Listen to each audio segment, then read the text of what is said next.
I'm Rob Licuria, Senior Editor at Gold Derby, here with Neil Patel, Production Designer responsible for bringing the world of iconic poet Emily Dickinson to life on Apple TV Plus's Dickinson.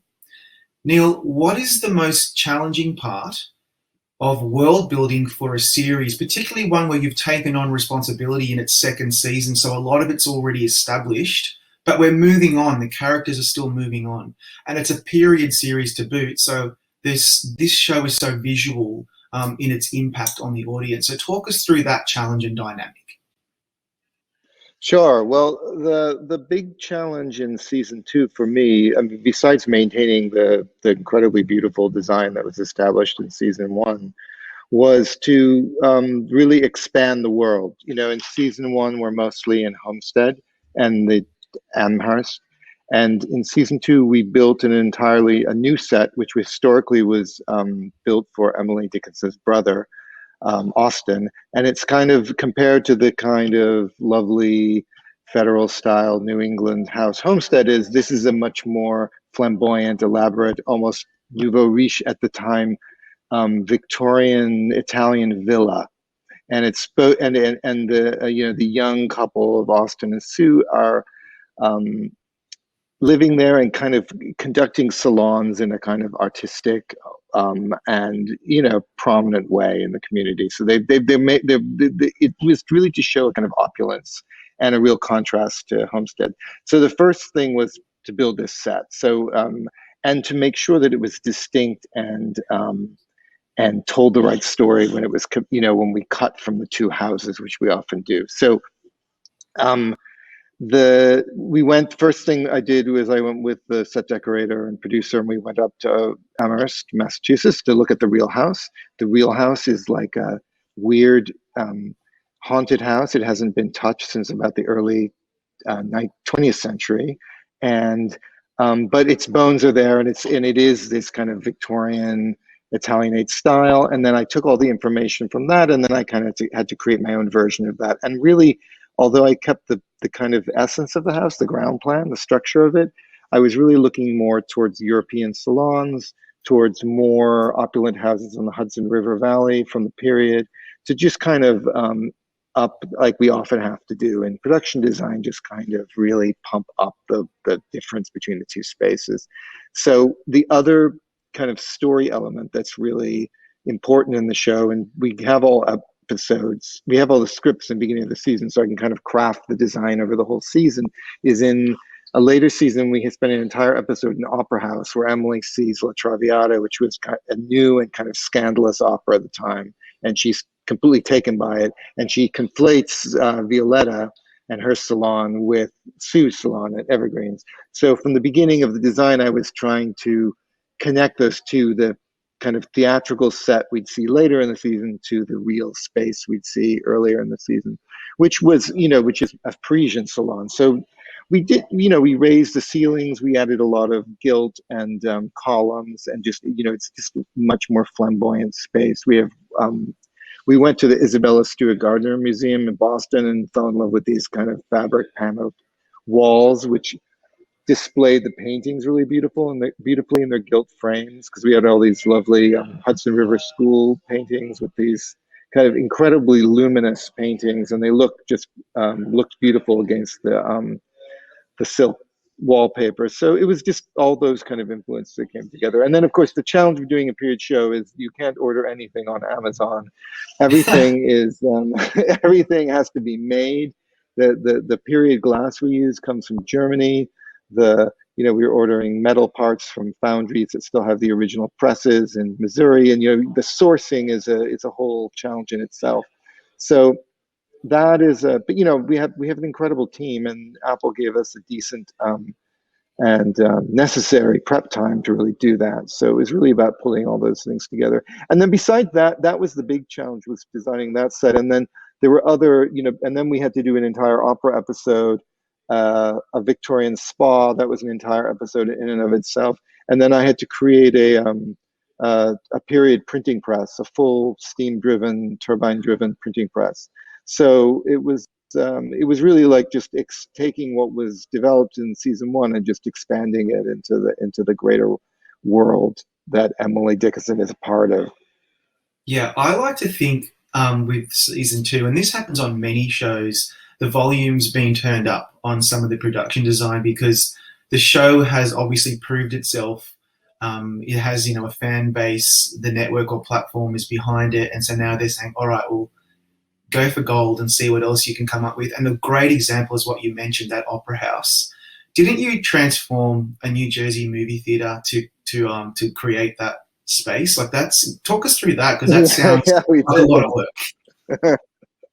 It was what, well, the opera house was something from the beginning of prep, that was on the back of my mind, and somewhat worrisome because there are no, 1850s opera houses in the vicinity of New York, actually in the entire country. I mean, they all, the research I did with, a lot of theaters at the time, of course, burned down. So, so it was researching what that would be and then finding a suitable space. And also it's an opera house, not like we have lots of, there's Broadway theaters and playhouses, but the scene, the entire episode is written with this dynamic between the characters sitting in boxes, opera boxes, and like a horseshoe European opera house. So it's a very specific architecture. So we had in the beginning we thought maybe we'll get pieces of the theater and the location and we'll build the boxes on stage and we'll use visual effects, we'll connect it. We kind of had that thinking we'd have to do something like that. And we went to see several theaters, and none of them really were working for us. Then we went to this particular theater in New Jersey, the Lowe's. It's a movie palace built right before the Great Depression, a 3,000 seat theater, so quite a large theater, which is in a lot of disrepair. And the theater was just, the theater itself, which we visited first, was completely unsuitable and huge and a little Phantom of the Opera and scary from a safety point of view. And then when we were leaving, we went through this. We noticed. I noticed that the lobby was shaped like a horseshoe opera house, and it was almost the perfect architecture. There was even like it was this massive, beautiful chandelier. There was kind of the structure of the king's boxes and the boxes on the side, and then, of course, instead of a stage, there's the entrance to the theater. So what we decided to do is to build the entire opera house in the lobby. So that was the idea, and then several months later we had the execution. So there was a lot of planning to go into. We did completely redecorate the entire building and create the orchestra level of the theater, create the luckily we were kind of given the architecture for the boxes, but we had to complete them, and then we had to build a stage and period appropriate lighting and everything basically, and then we had backstage sequences which we pretty much the entire episode is in that building. We never leave it. So it's Yeah. we found every corner of the building to Every shoot nook and cranny. something. You know, Yeah. although that sounds like a really like exhausting undertaking, it also sounds so rewarding for someone in your profession that where you can kind of reimagine a space and bring it to life. Which brings me to this. A lot of people who may not be totally familiar with production design might be under the impression that you're simply just repurposing a space or finding locations and dressing them, but a lot of it has to do with building things from scratch and designing things that are authentic and key, a key piece from a particular period. Can you talk us through that challenge in getting the space looking authentic and right for particular periods? I mean, that's got to take a lot of research. Yeah, we do an enormous. I mean, we have a full-time researcher. We do a lot of research, um, and that process takes time, and it takes time to because it is a bit of it's that part of it is like the research. It's like a kind of there's that aspect of it, but it's also kind of an imaginative journey because in the end no one's going to tell you exactly what it looked like in 1862 in this opera, right? So you have to take all the research, all the information you have and the story, and you kind of have to invent this idea of the past that in our particular show we're always seeing it through the lens of now with the music and the language is contemporary.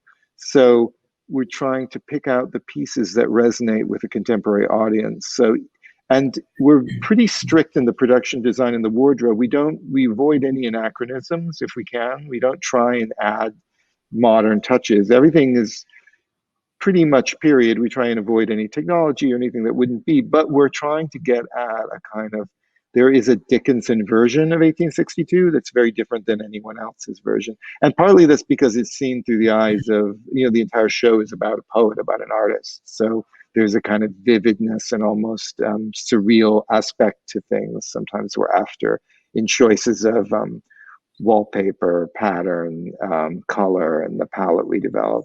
But, all of those things, like every detail, the wallpaper, the carpeting, a lot of that is, hand blocked wallpaper. The set decorator has found a manufacturer who has looms that are basically the same that they used to make the carpets in the mid 19th century. So we're trying to get at really the texture and essence of those things because it really shows, I think, in the final product. At the same time, we're also trying to come up with a visually appealing look for the show that would make someone in 2021 interested in it. So we're not a museum show at all. We're No. Trying. That's the most interesting aspect for me, because Dickinson obviously has a lot of anachronisms, I guess is a word for it, in terms of its music, its dialogue, the way that the actors perform. But I noticed that your production design is actually quite authentic and very true to the period in many respects. So there's not a lot of anachronism there. But I find your designs, particularly in season 2, are super colourful. The palette, perhaps maybe for someone who's not a trained production designer, it feels like it's been amped up a bit. And so that to me is probably the only way in which your designs fit in with the show's brief of bringing Dickinson into the 21st century. So do you agree that you're designing something authentically, but then you're just adding those extra flourishes and flashes to really pop for a young audience, as you just said earlier? Yeah, no, absolutely. And we very much with the color choices and patterns, we're going for things that are vibrant and almost psychedelic in some level. Like it really, especially like the palette of evergreens, because it really needed to be set apart from Homestead. We really went for we went for these deep blues and greens and golds, and kind of really consistently building up that. And with the wallpapers also in the same hues, so that we kind of create a really like multi-layered and kind of I guess it's just kind of, we always use the word luminous. We're always going for something that just kind of glows somehow, when it's lit for camera, that it trying to avoid any kind of dull flatness that you might have associate with the Victorian period. And actually, the Victorians were pretty crazy with color. We think of it as being kind of, they used a lot of really crazy colors. I think my theory was because the houses were all lit by gas and they were so dark, you had to do something to brighten it up, right? Yeah, right. That's a really, really good point. Well, look, I'm looking forward to your work on season 3. I know you guys are right in the middle, or you're almost done, I guess, with production on that. Good luck with that. Thank you for your work on season 2. And thanks for joining us today, Neil. We'll bring you back soon for our group chat.